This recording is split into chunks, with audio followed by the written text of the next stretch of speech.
नमस्कार। आज हम एक विशेष आसन आपके लिए लेके आए हैं जिसको कहते हैं पश्चिमोत्तानासन। पश्चिमोत्तानासन बहुत ही लाभकारी आसन है। ये हर उम्र के व्यक्तियों के लिए, चाहे वो बच्चा हो, चाहे बूढ़ा हो, चाहे अधेड़ हो, चाहे जवान हो, ये सबके लिए लाभकारी है। स्त्री हो, पुरुष हो, सबके लिए ये जो है लाभकारी है।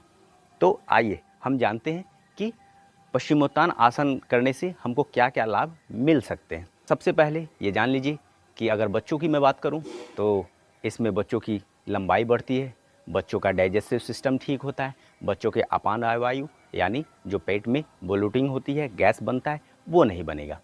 गुर्दे संबंधी और जिगर संबंधी अगर आपको कोई रोग हो तो उसमें भी इसका बहुत ही लाभ मिलता है। इतना ही नहीं, इसमें और भी बहुत लाभ हैं। जैसे आपके पिंडलियों में दर्द रहता हो, जंघों में दर्द रहता हो, या फिर आपको गठिया संबंधी रोग है तो आपको ये करना ही करना चाहिए। यानी जिसके लीवर में समस्या हो उसको भी पश्चिमोत्तानासन का ज़्यादा से ज़्यादा अभ्यास करना चाहिए। पश्चिमोत्तानासन का अभ्यास करने वाले के मज्जा, तंतु आदि जो भी दुर्बलता है, दोष है, वो दूर हो जाए। तो आप इस आसन का अभ्यास करें और इसका लाभ उठाएं। ये किसको नहीं करना चाहिए, इस पर भी विशेष ध्यान देते हैं।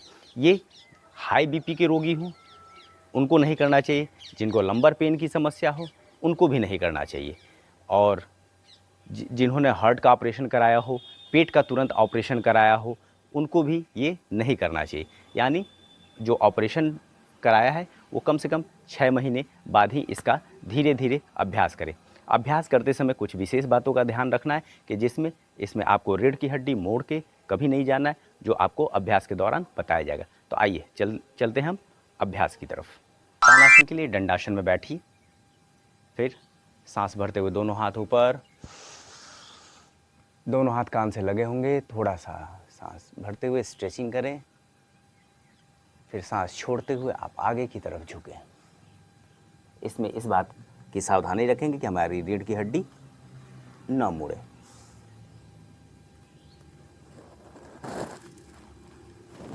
जब नीचे आएंगे तो उंगली से अंगूठे को पकड़ेंगे, पंजे बिल्कुल सामने, और कोहनी को ज़मीन तक लेके जाएं।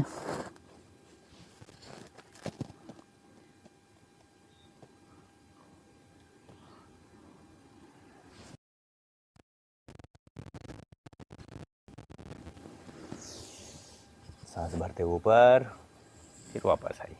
दंडासन में बैठें, पंजे बिल्कुल सीधा, पैर सीधा, रीढ़ की हड्डी बिल्कुल सीधी, और जब भी जाएंगे तो कमर से मुड़ेंगे, कमर को ऐसे आर्च नहीं बनाएंगे, ये गलत है। तो सबसे पहले सांस भरते हुए दोनों हाथ ऊपर, दोनों हाथ कान से लगे हुए होंगे, और सांस छोड़ते हुए अब आगे की तरफ आएंगे। पहले उंगली को पकड़ेंगे, फिर सांस छोड़ते हुए आप नीचे की तरफ जाएं।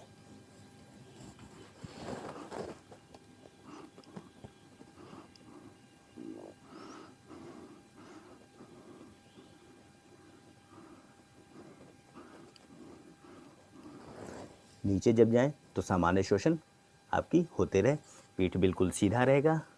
पीठ को ऐसे गोल करके जाना गलत होगा, बिल्कुल सीधा लेके आइए कि पहले आपका पेट का भाग चिपके आपके थाई में, फिर सीना आए, सीना आए, सीना आए, सीना आए।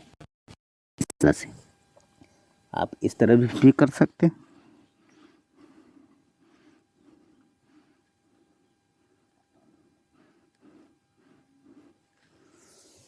सांस भरते ऊपर,